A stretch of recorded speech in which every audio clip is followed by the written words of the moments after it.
Hello reader, kembali lagi di channel Wibu Bau Bawang. Tidak henti-hentinya, Bang Wibu bakalan minta para reader untuk subscribe dan like-nya ya. Abaikan untuk background video aneh-aneh Bang Wibu.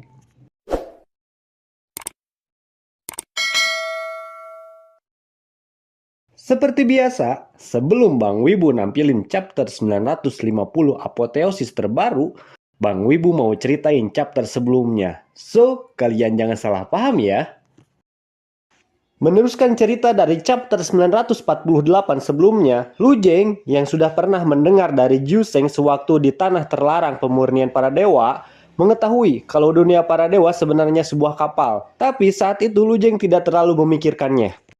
Yutai Bai lalu meneruskan pembicaraannya, di mana ternyata sang kapten juga merupakan seorang kemudi kapal. Lu Jeng yang mendengarnya menyimpulkan kalau sang kapten berarti orang yang sangat kuat. Dia menanyakan pada Yutai Bai bagaimana dia bisa mati.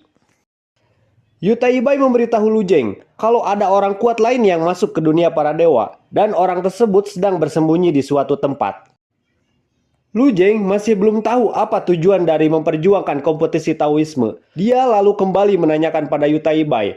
Ternyata itu untuk memperjuangkan sebuah izin. Yutai Bai menjelaskan kembali pada Lu Jeng mengapa Lu Xiao dan Dongfang Chunjun berselisih. Hal itu ternyata untuk memperebutkan otoritas. Di atas permukaan memang di pihak Lu Xiao terlihat dirugikan, tapi sebenarnya mereka sedang tidak dirugikan. Keluarga Dongfang berniat membuat aturan besar menggunakan batu tulis dominasi. Tapi sayangnya, dua tanah terlarang sudah dikuasai pihak Lu Xiao. Sedangkan untuk hutan Takesuan di masa depan akan didapatkannya. Cepat atau lambat, itu akan dikuasai oleh Jin Huan atau Yu Feng. Sehingga hanya satu tanah terlarang yang tersisa, yaitu Demon Abyss Rim. Atau Mimin suka sebut Jurang Iblis. Di tanah terlarang, Jurang Iblis sangat berbahaya. Bahkan keluarga Dongfang sekalipun sangat berhati-hati. Oleh karena itu, pengumpulan koin Shenhui yang direncanakan keluarga Dongfang akan terhalangi. Di sisi lain, menurut spekulasi Juseng, dunia para dewa sedang dalam keadaan kritis. Yutai Bai kembali memberitahu rencana awalnya, yang seharusnya Lu Jeng pergi ke Gunung Buzoling dan berlatih memahami makna Tao warisan Lu Xiao. Sayangnya, Lu Jeng tidak pergi. Satu-satunya cara memilih kandidat lain, yaitu Lu Yan. Yutai Bai tidak mengetahui kalau Lu Jeng sebenarnya sudah memahami makna Tao. Lu Jeng terlihat tidak berniat memberitahu Yutai Bai. Beberapa saat kemudian, nampak Lu Yan yang berhasil lolos ujian seleksi kedua. Lu Yan yang sudah merindukan saudaranya melihat sebuah kejutan besar, di mana Lu Jeng sudah ada di depannya. Lu Yan yang sudah merindukannya langsung berlari dan memeluk Lu Jeng sambil terisak tangis. Singkat cerita, Yutai Bai memimpin jalan ke tempat kompetisi Taoisme. Dalam perjalanannya, Yutai Bai banyak memberitahu Lu Jeng tentang keluarga Jian. Saat di Huanjian Sencheng, Lu Jeng, Yutai Bai, dan Lu Yan bertemu dengan salah satu orang suci keluarga Jian, bernama Jian Wuhen. Lu Jeng pernah bertemu dengan Jian Wuhen sewaktu di tanah terlarang lautan waktu. Dia adalah orang yang bertanya tentang Jianxi. Saat Jian Wuhen bertemu dengan Yutai Bai, dia lalu berkata, "Apa dia harapanmu?" Yutai Bai lalu berkata, "Ya." Tiba-tiba, Jian Wuhen nampak menyerang Lu Yan dengan aura pedangnya. Lu Jeng yang terlihat akan membantu Lu Yan dihalangi Yutai Bai. Ternyata Jian Wuhen sedang menguji Lu Yan. Lu Yan berhasil menahannya dengan metode makna Tao miliknya. Jian Wuhen terlihat kurang puas, di mana itu tidak seperti yang dijanjikan Yutai Bai. Yutai Bai memberitahu Jian Wuhen yang mana awalnya kandidat sebenarnya adalah Lu Jeng, bukan Lu Yan. Jian Wuhen yang sudah tahu bakat Lu Jeng nampak optimis jika kandidatnya adalah Lu Jeng. Jian Wuhen terkesan akan penampilan Lu Jeng sewaktu di area terlarang lautan waktu. Di akhir chapter, Lu Jeng dengan berani bertanya, mengapa orang-orang suci tidak berpartisipasi dalam kompetisi Taoisme? Menurutnya, jika orang-orang suci ikut kompetisi bukanlah itu akan jadi lebih mudah? Jian Wuhen memberitahu Lu Jeng yang salah mengira, di mana keluarga Jian bukan menginginkan warisan kerangka, tetapi kerangka tersebutlah yang mencari kandidat untuk menurunkan warisannya. Nah, itu dia akhir dari chapter 949 Jumat kemarin. Reader, pasti kalian penasaran kelanjutannya kan? Langsung saja kita baca chapter 950 Manhua Apotheosis. Tidak lupa untuk support autornya dengan cara membeli komik aslinya di kota-kota kalian jika sudah terbit ya. Selamat membaca!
Gimana para reader? Chapter kali ini seru gak? Pastinya seru dong. Mimin mohon maaf jika ada kesalahan terjemahan maupun alur cerita. Jangan lupa like dan subscribe-nya.